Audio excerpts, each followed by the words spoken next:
Yan, good morning mga kakayod. Kumusta? Ito, pagkatapos ng ilang buwan, halos 5 months natin bago siya nagalaw. 6 months bago natin siya nagalaw ulit. Na-primeran lang natin siya ng isang coating lang nung nakaraang buwan pa, mga 5 months na mahigit. Ngayon, ginawa natin, nag-primer ulit tayo. Tapos, nagpasada ulit tayo ng polytop. Tinakpan natin yung may mga kailangan patakpan. Tapos nakita natin yung may mga kalawang pa na lumabas. Kinuskos natin ulit para pahiran na naman natin ang polytop. Kagaya nito, yan. May mga kanto, lahat. Nagpasada lang ulit tayo ng mga ilan dyan na pinulitan pa natin. Kagaya nito, ganito. May lumabas na tubig, ibig sabihin yan may butas galing dun sa taas. So bubutasin ko to para palabasin yung tubig para matuyo. Tapos saka natin ipulit ulit, bubutasan natin to. May lumabas na tubig, ganito, may butas to, tinakpan ko. Ganito sa mga taas na to, sa mga ganito, may mga butas. May mga butas na, kinain na ng kalawang. Yan, gaya nito, yan. Tinakpan natin ulit. Yan.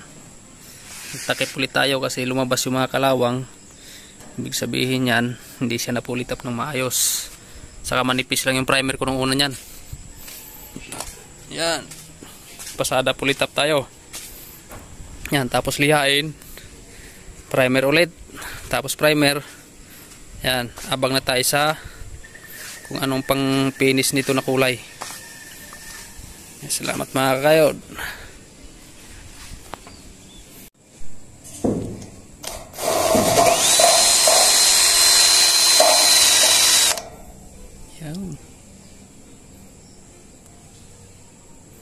Yan, lumabas yung tubig.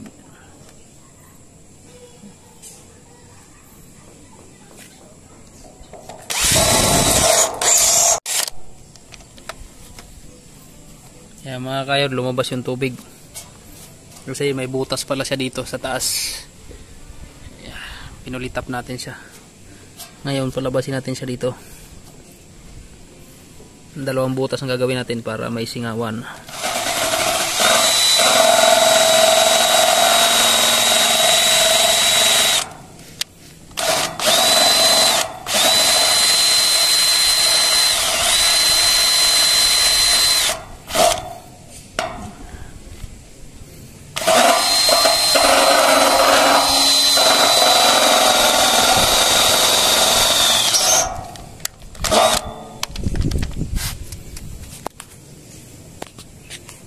Yan, kasi pag di natin yan binutas, kakainin ng kalawang yung loob.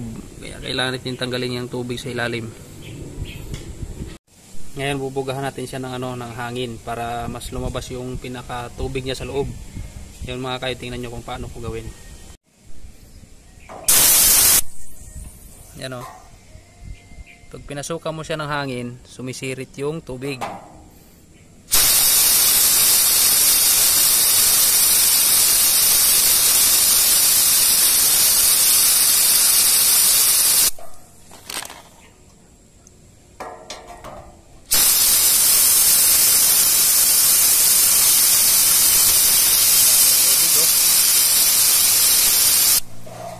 Yan o, ang dami niyang tubig.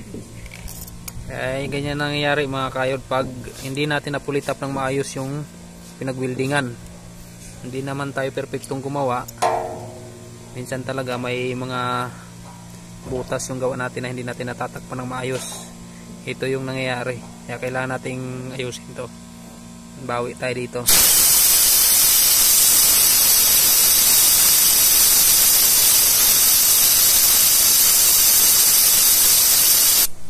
Grabing tubig, ang dami oh. Siguro halos napuno na to. Sa 6 ba naman na buwan na hindi natin na-retouch, hindi natin napansin. Ang daming tubig sa loob.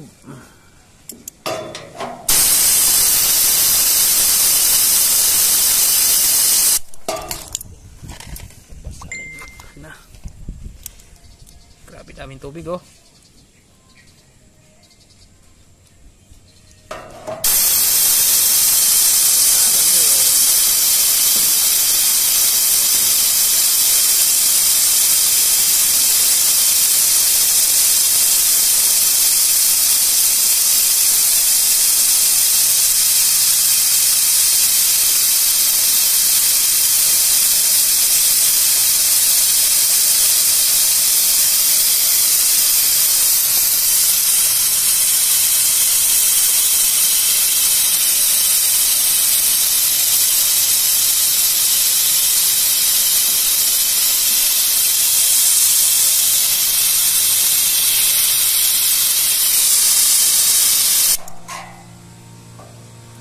Paubos na.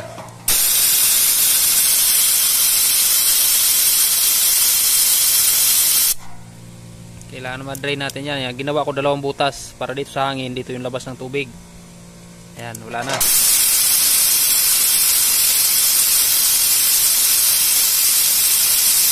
Na-stuck ka ng tubig sa loob. Kaya, ganyan nangyayari pag hindi ka agad na asikaso ng maaga. Ay, nako.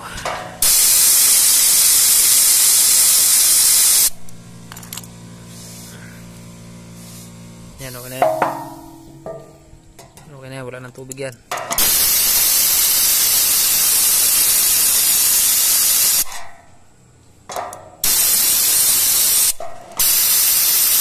Yun, wala na.